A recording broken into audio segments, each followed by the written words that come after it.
Questo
Assalomu alaykum hammaga. Toshkent viloyati bank xizmatlari ofisidan nomzodimiz ulanganmi? Assalomu alaykum. Assalomu alaykum. Farruh aka, sizdan Sarchima. ulangansiz. Ho'p. Demak, bugun Zoom orqali suhbatimiz Sanoat qurilish bank Toshkent viloyati bank xizmatlari ofisida mijoz menejerlar guruhi mijoz menejeri lavozimiga bo'lib o'tadi.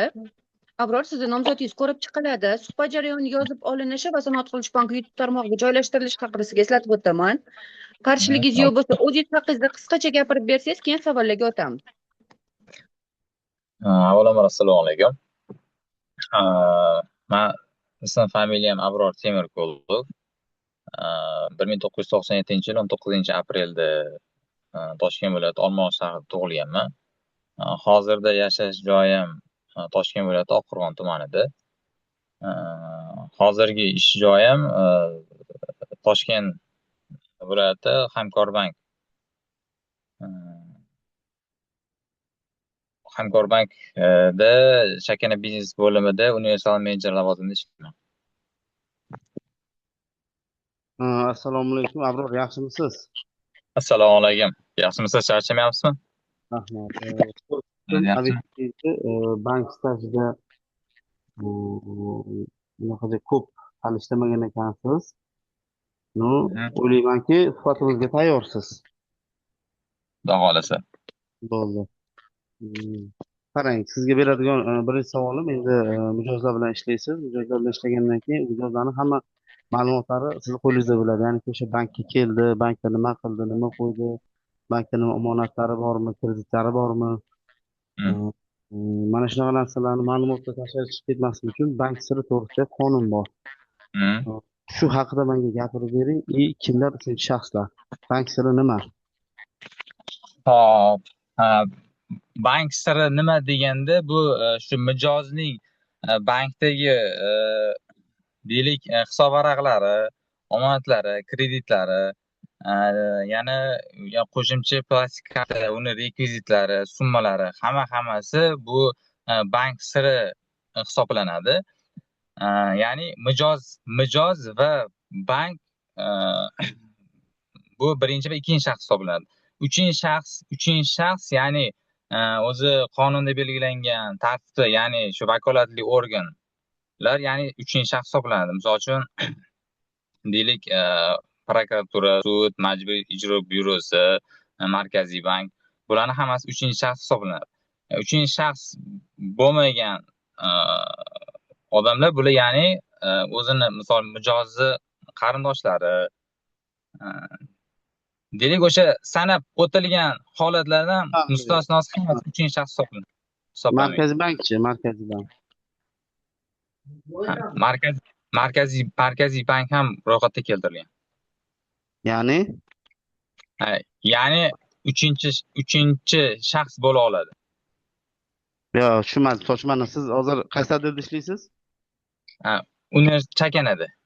Chakanada ishlaysiz. Mana men keldim, menga misol uchun omonat olsangiz, 20 million so'm omonatim bor.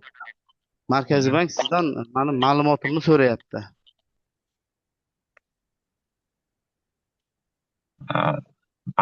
Markaziy bank ham o'sha talab qilinadigan ro'yxatlar ichida bordi. Misol uchun prokuratura, sud. Yo'q. Mijoz bank va markaziy bankdan tashqari barchasi uchinchi shaxs hisoblanadi degan joyi bor. Shu to'g'ri, shu kategoriyada bor. Markaziy bank. Markaziy bank, hammasi uchinchi shaxs hisoblanadi. Uchinchi shaxs, Bo'ldi. Mana universal o'sha menejer bo'lish chakanada bo'lsangiz, qarang. Cross sotuv deganda nima tushunasiz? Cross sotuv deganda, misol uchun mijoz meni oldimga keldi, deylik, omonat ochish uchun keldi. Kelib o'tirdi. Omonatni ochilayotgan paytda yo bo'lmasa davomidami yo tugallangandan keyinmi cross sotuv deganda, ya'ni misol uchun omonatdan tashqari yana bankka boshqa xizmatlari, deylik, har xil plastik kartalar, misol uchun kreditlar, undan tashqari misol uchun o'sha bankni mobil ilovalari bor. Ya'ni cross sotuv deganda Bir mahsulot Shunaqa sotishda, endi qo'shimcha yana bir bank mahsulotini sotish. shunaqa. Birdan ortmaslik kerak. Ya'ni mijoz ehtiyojdan kelib chiqib, to'g'rimi? Kelib chiqqan holda bittadan oshiq qilmaslik kerak. Misol uchun men mana bir haftadan keyin 10 kunga ish bilan xizmat safariga chet elga ketyapman. Men hozir bankka keldim. Bankka o'sha omonat mahsulotini internetda ko'rganman, xabarim bor, saytlarda ko'rganman. 50 million so'm omonat qo'ydim. Mhm. Shu jarayonda menga cross sotuv qilingchi, nima mahsulot tavsiya qilasiz? Hop. Siz 50 million qo'ygan bo'lsangiz, bunda men aytishim mumkin, ham deylik o'sha bankka mobil ilovasini yuklab olib, o'shandan misol uchun deylik Visa karta yo Humo kartaga Humo karta bo'lsa, onlayn agar siz chet el davlatida bo'ladigan bo'lsangiz, onlayn monitoring qilib borsangiz bo'ladi. Ya'ni onlayn kirim chiqim qilib borsangiz bo'ladi. O'shaning uchun siz ham o'sha bankda mobil ilovasini yuklab o'shandan foydalaning deb aytishim mumkin. Yana Bundan tashqari yana muammo bo'lmasligi uchun o'sha deylik tegishli o'sha bankni kartalari, debit kartalari, ya'ni deylik Humomi, Vizami o'sha valyutni ochilgan bo'lsa omonat, Visa karta oling, agar sumoviy ochilgan bo'lsa so'm karta oling deb aytamiz. bo'ldi, tushunarli. Keyingi savolim, sizga tavsiya qilinayotgan lavozimdan xabaringiz bormi? Aha, xabarim bor. Endi menga, ya'ni o'sha siz mijozlarga kredit ajratasiz, kredit bilan ishlaysizlar, kredit ajratasiz. Kredit tamoyillarini aytib bering. Kredit tamoyillari o'zi 5 ta turga bo'linadi. Qaytarishlilik, muddatlilik, ta'minlanganlik, to'lovlilik,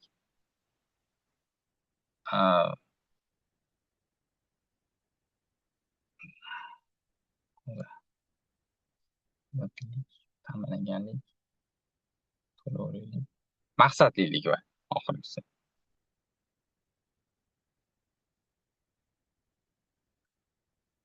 Kredit tamoyili 5 taga bo'linadi. Bo'ldi, rahmat. 5 ta turga. Keyingi savolim. Qarz yuki hisoblashni bilasizmi? Qanday hisoblanadi qarz yuki?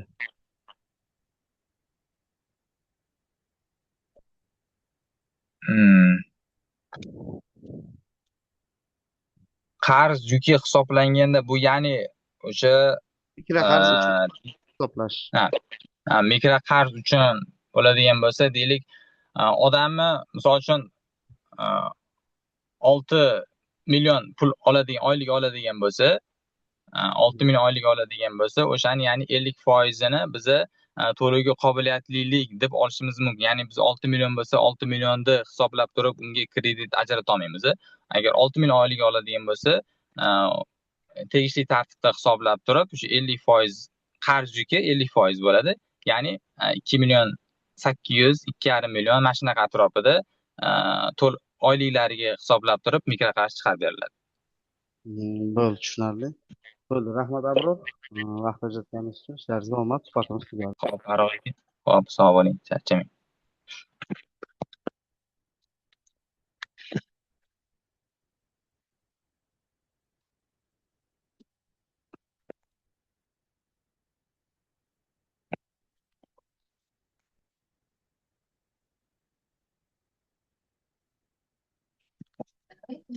Rahmat Abror, sizga kattakon. Suhbat natijalari sizga ma'lum qilinadi. Hozircha Zoomdan chiqsangiz bo'ladi. Keyingi nomzodimiz ulanadilar. Xo'p, rahmat.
Ума? Мы правильно позвонили? Посмотри. А что?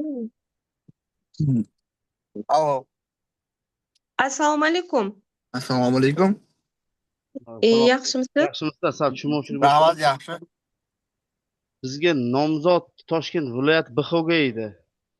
Mhm. Ab- Muhammad Muhammad Rizo Abdullayev, все правильно. Все правильно, да. Shirin opa, sizda nima masala? Men ham shu kutayotgan edim. Qaysi BXM filial nimaga sizda lavozim? Qibray tumani. Assalomu alaykum hammaga. Uzr, Shirin opa, Assalomu. men sizga xabar beraman kirishingizni. Hozircha chiqib turishingiz kerak bo'ladi. Hop.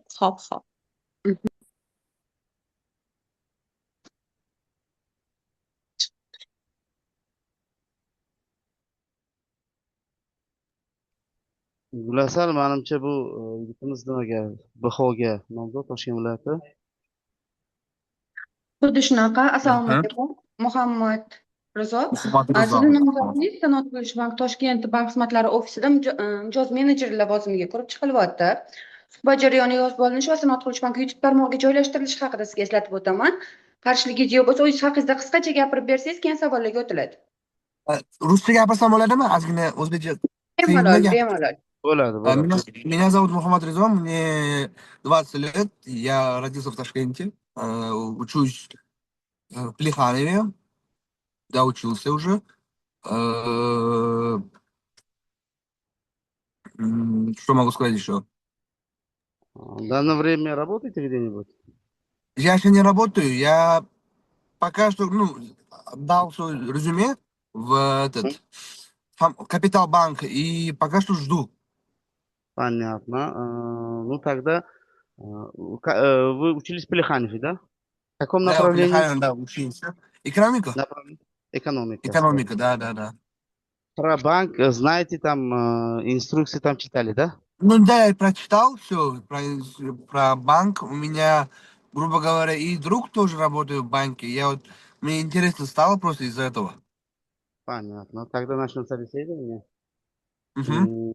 Первый у меня вопрос такой. Вы в дальнейшем, если будете работать в банке, у вас будут все доступы к клиентам, все егошные данные, то, что клиент открыл вклад или получил кредит, или у него какие карты, на карты сколько Ага. денег есть. Такие данные у вас, на такие данные у вас будет доступа.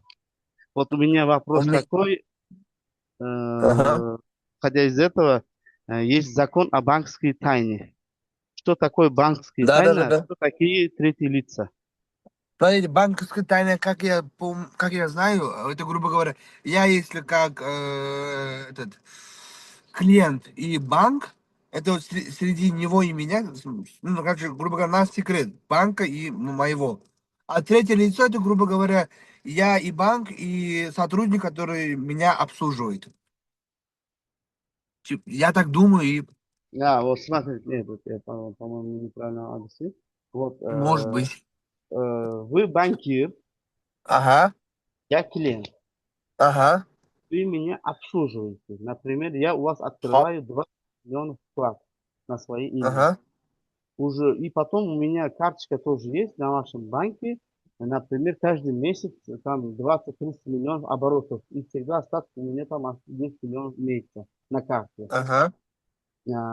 У вас есть на это доступ, смотреть мои данные, где я живу, какой у меня номер, какие мои там данные. Выходя из этого, про банковские тайны я у вас спрашиваю, кто такие третьи лица. Например, приходит на улице кто-то там чужой человек, говорит, что мои данные, дайте мне данные вот Фарух Файзиева.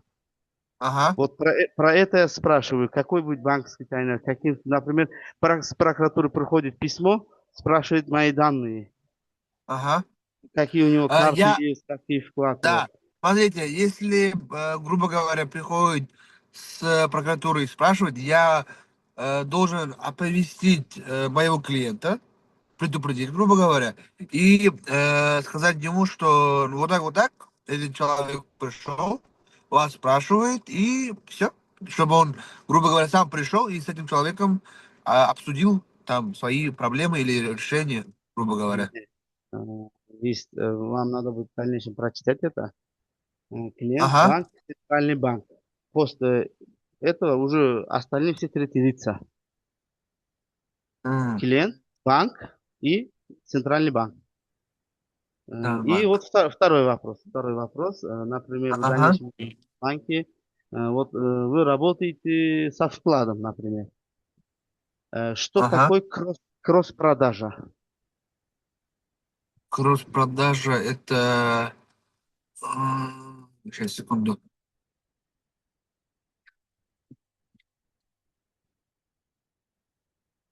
Кросс-продажа, как я помню, как я читал, именно...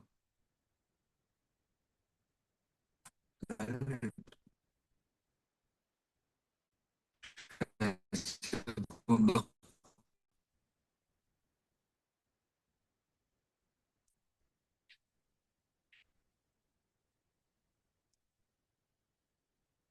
Давайте я вам помогу.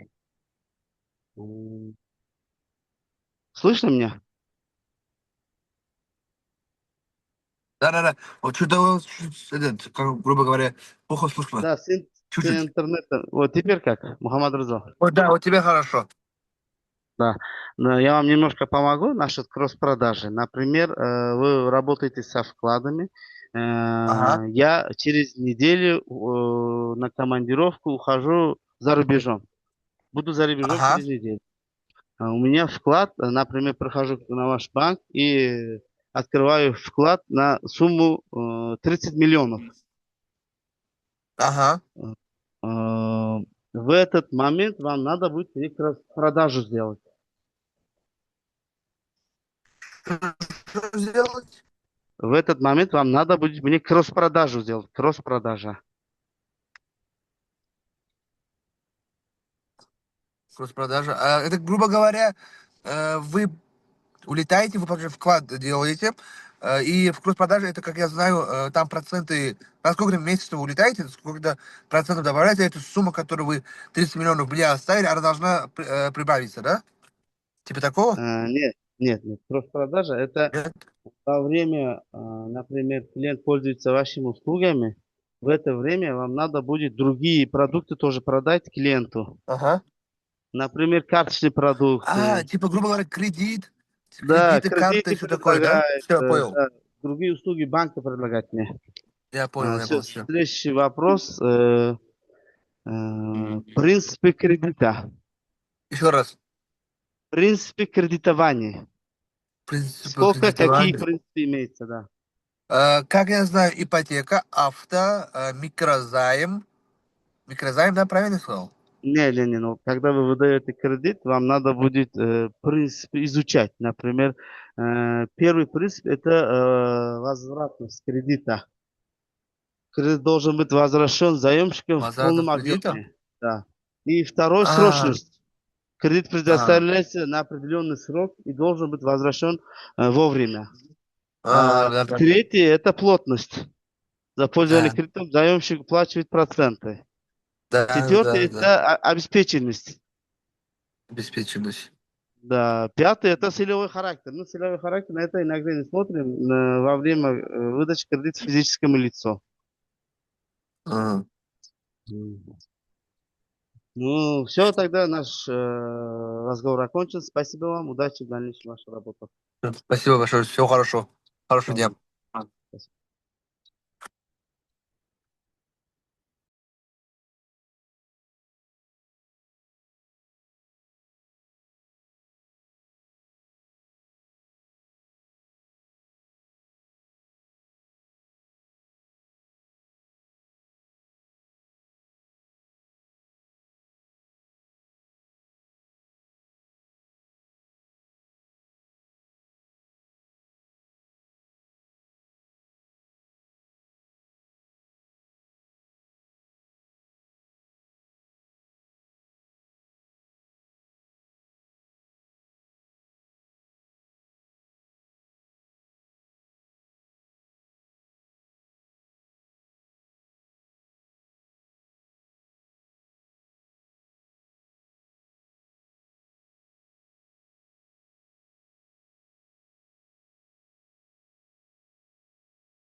Assalomu alaykum hammaga yana bir bor.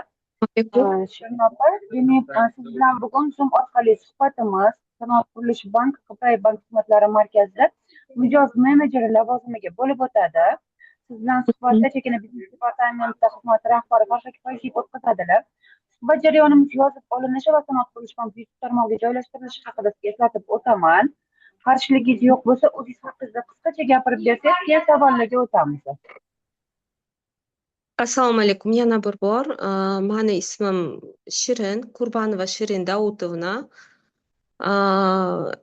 2001-yilda Toshkent moliya institutini tugatganman. Ish faoliyatimni Xalq bankidan boshlaganman. Xalq bankida ishlaganman, Sanoat qurilish bankida ishlaganman. Ipoteka bankda oxirgi ish joyim Ipoteka bankda ishlaganman. Turmush o'rtog'im harbiy bo'lganligi sababli shu ish almashtirganman, ish joyimni almashtirganman. Hozirgi kunda 3 ta farzandim bor.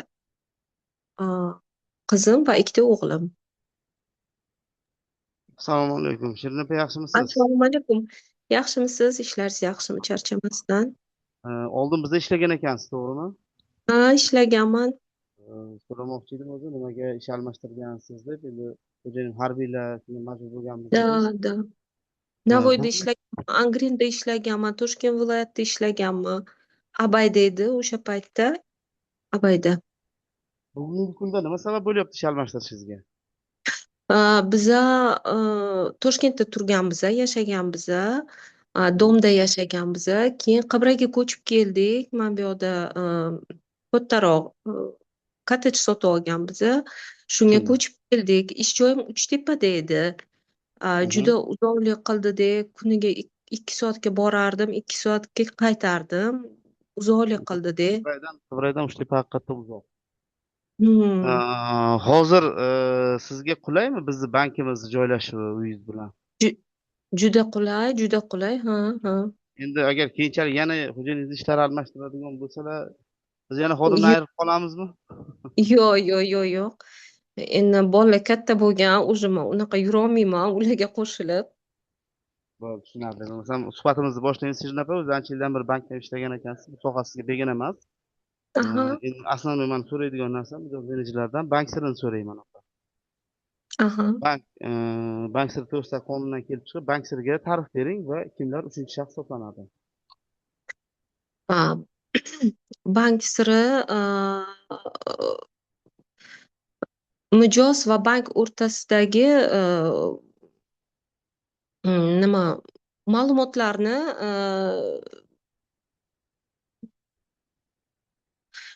xullas bank mijoz hamma ma'lumotlarini uchinchi shaxslarga razglashение qilmasligi kerak.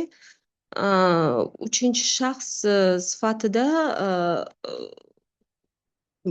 bank, mijoz, markaziy bank va qolganlar уже uchinchi shaxs hisoblanadi. To'g'ri, rahmat. Keyingi savol, men front ofisda ishlagan ekansiz, chakana amaliyotlar bo'lsin. Front ofisda yuridiklar bilanmi yo jismoniy shaxslar bilan ishlaganman? Da. Tushunarli. Demak, keyingi savolim sizga cross sotuv deganda nimani tushunasiz? Cross prodaja.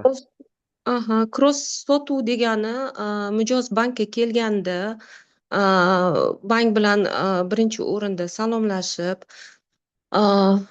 o'zingizni tanishtirib, uni ismini so'rab olgandan keyin uni nima qiziqtirayotgan produktni so'raganingizdan keyin, misol uchun bankka plastik kartochka olishga keladi. Plastik kartochka o'sha masalani hal qilgandan keyin biza cross sotuvni boshlaymiz. Misol uchun bizada bor mahsulotlarni u klientga taklif qilishimiz kerak. Misol uchun onlayn kreditimiz bor, mana shuncha foizdan reklama qilishimiz kerak. Cross sotuv deganda men shuni tushunaman, o'sha bor mahsulotni mijozga sifatli qilib tushuntirib berib, unga taklif qilish.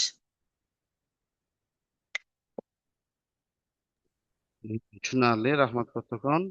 Keyingi savolim kredit tamoyillari. Qanday tamoyillari bor? Nechta tamoyili bor? Ajrash jarayonidagi. Kredit tamoyillari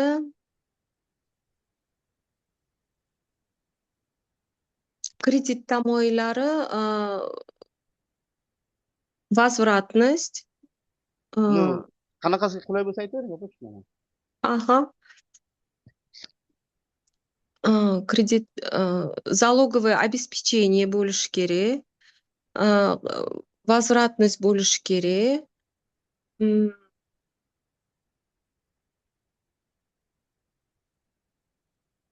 Возвратность, срочность, bu o'zi aytganda обеспеченность, обеспеченность, да. to'lovlilik. Мгм. Bo'ldi. Keyingi savolim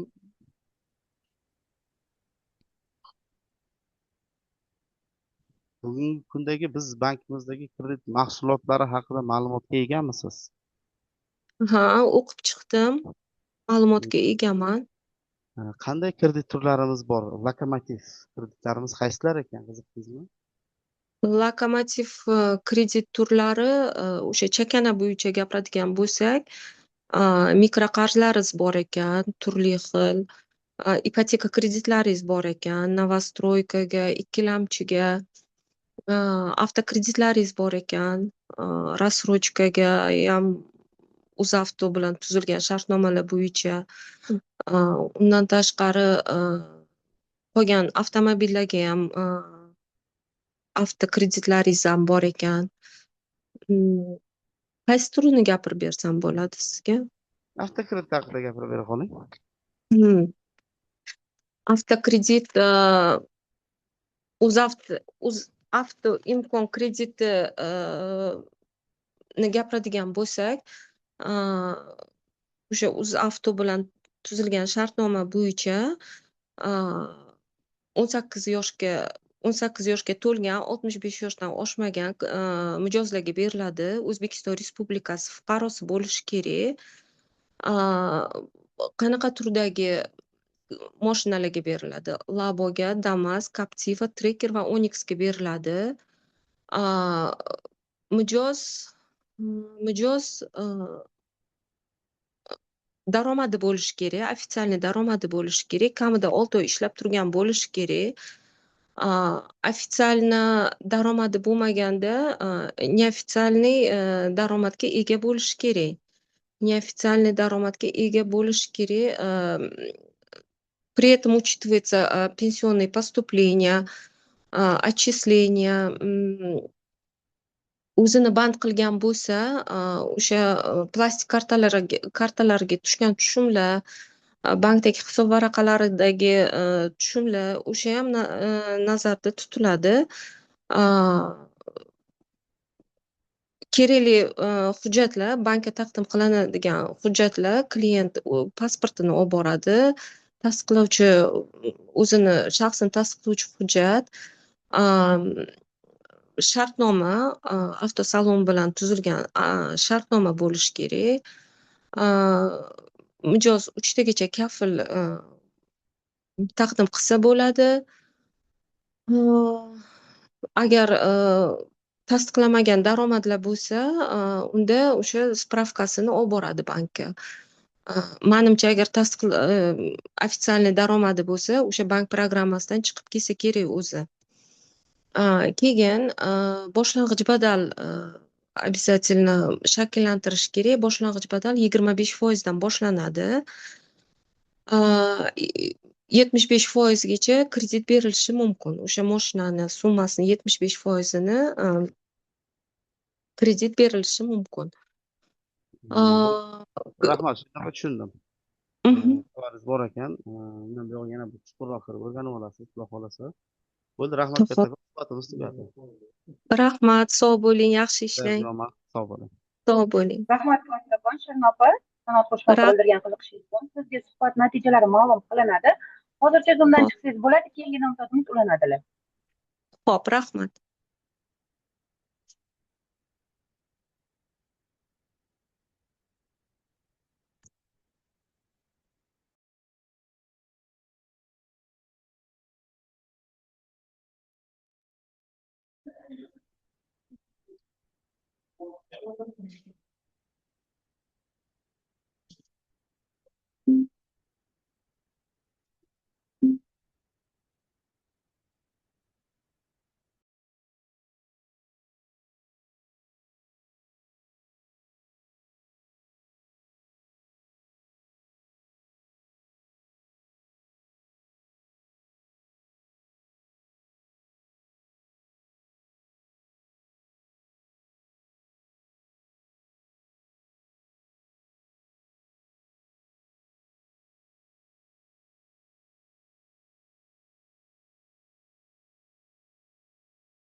Assalomu alaykum. Assalomu alaykum. Ovozimiz eshitilyapti. Demak, bugun Zoom orqali suhbatimiz sanoat qurilish Aqroy bank xizmatlari markazida mijoz menejeri lavozimiga bo'lib o'tadi. Sizni nomzodingiz ko'rib chiqiladi. Suhbat jarayoni yozib olinish va sanoat qurilish banki tarmog'iga joylashtirilishi haqida eslatib o'taman. Siz bilan suhbatda Chekana biznes departamenti xizmat rahbari Farhod Kifoyev o'tkazadilar. Mashina video bo'lsa, o'zingiz haqida qisqacha gapirib bersangiz, keyin savollarga o'tiradi. Gulasan, Ага. narigi nomzodimiz Карим, могу я попросить, чтобы на русском мне задавали Да, вопросы? пойдет. Gulasal, Shirin opa chiqib ketmabdilar hali. Shirin opa, Shirin Zoomdan opa? chiqib ketavering. Turnopa ovozimiz eshitilayotgan bo'lsa, siz Zoomdan chiqib tursangiz bo'ladi. Sizga suhbat natijalari ma'lum qilinadi. Ам,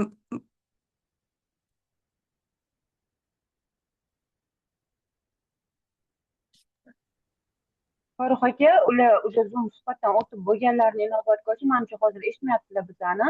Ha, Va davom menimcha ettirsak bo'ladi. Bo'ldi. Здравствуйте, Bunisa. Здравствуйте. Про себя расскажите, где вы работаете сейчас, в данное время, где вы работаете? В данный момент я нигде не работаю, и вот хотела попробовать себя вот в этом направлении. Банковском направлении, да? А где закончили? Я закончила финансовый. Финансовый институт. Мгм. Какое направление? Банковское дело. После окончания в этой сфере работали или нет? Пока нет. Пока нет. Все. Тогда у меня первый вопрос. Скажите мне, что такое банк?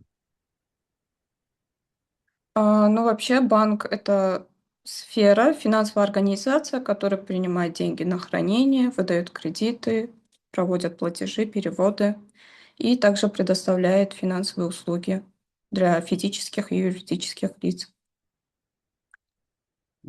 Понятно. Следующий вопрос. Вот в дальнейшем, если вы работаете в банке, будете работать, все данные клиента у вас будет.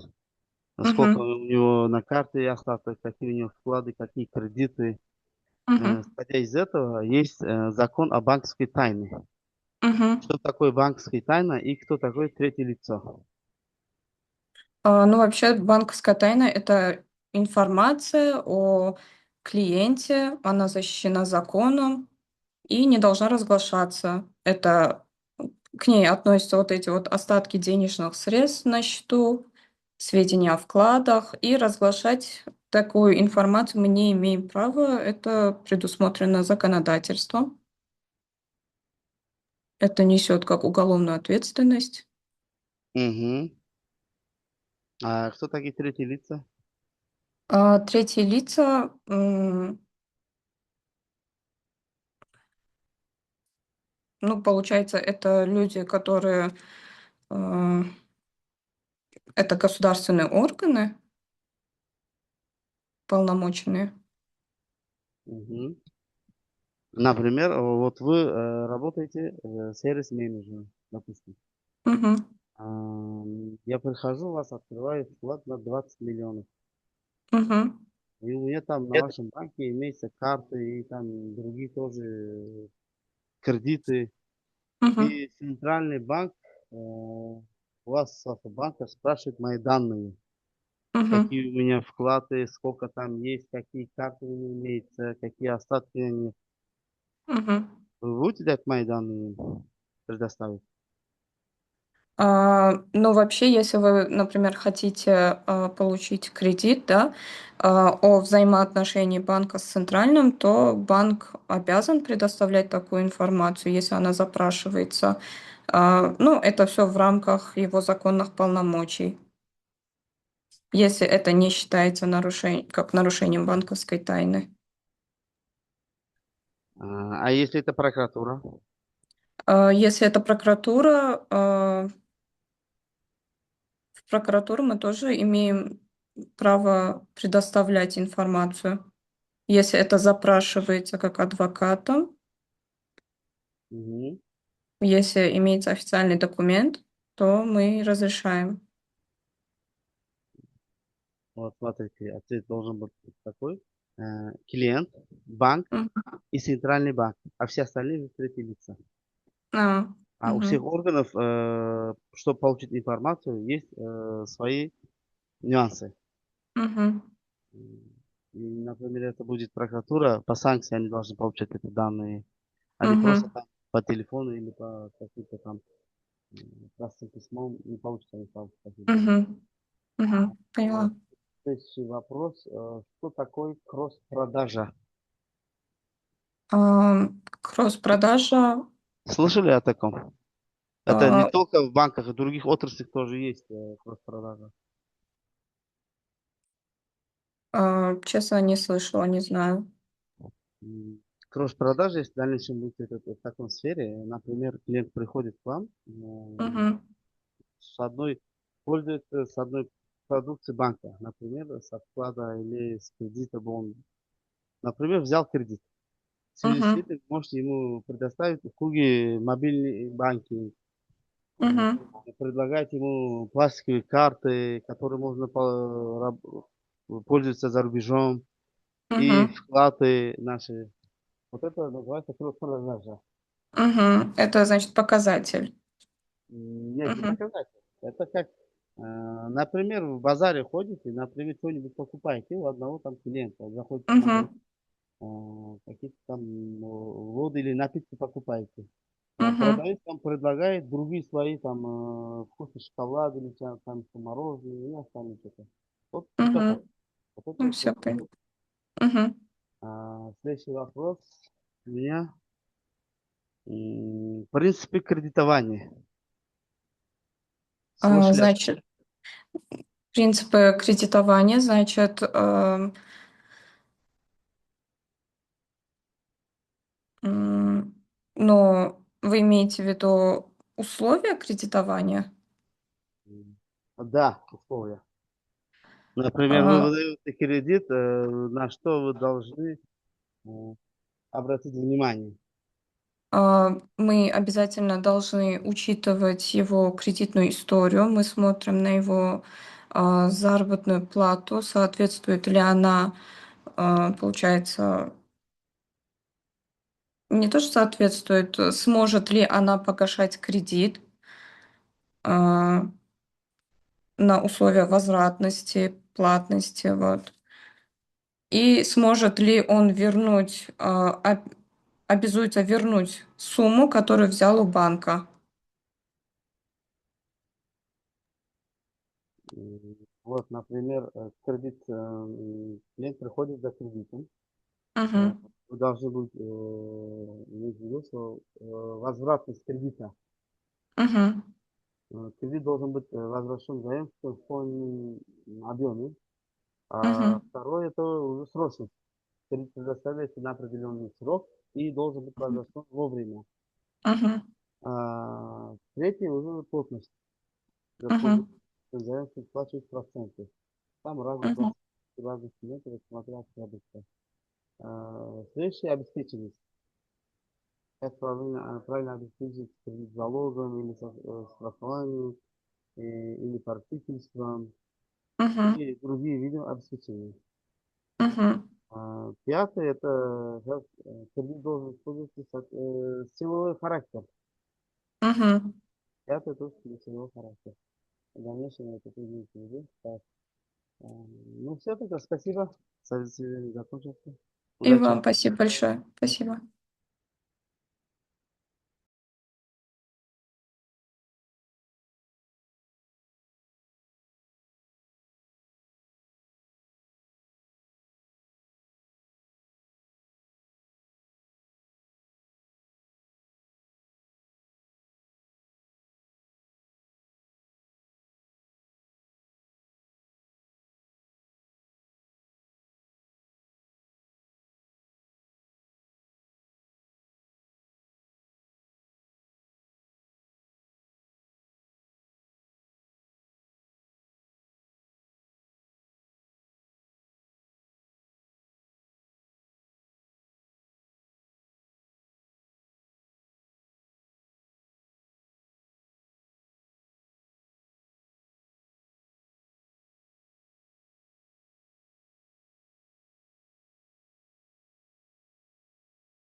Shirin opa zo'mdan chiqsangiz, zo'mga ketardik biza.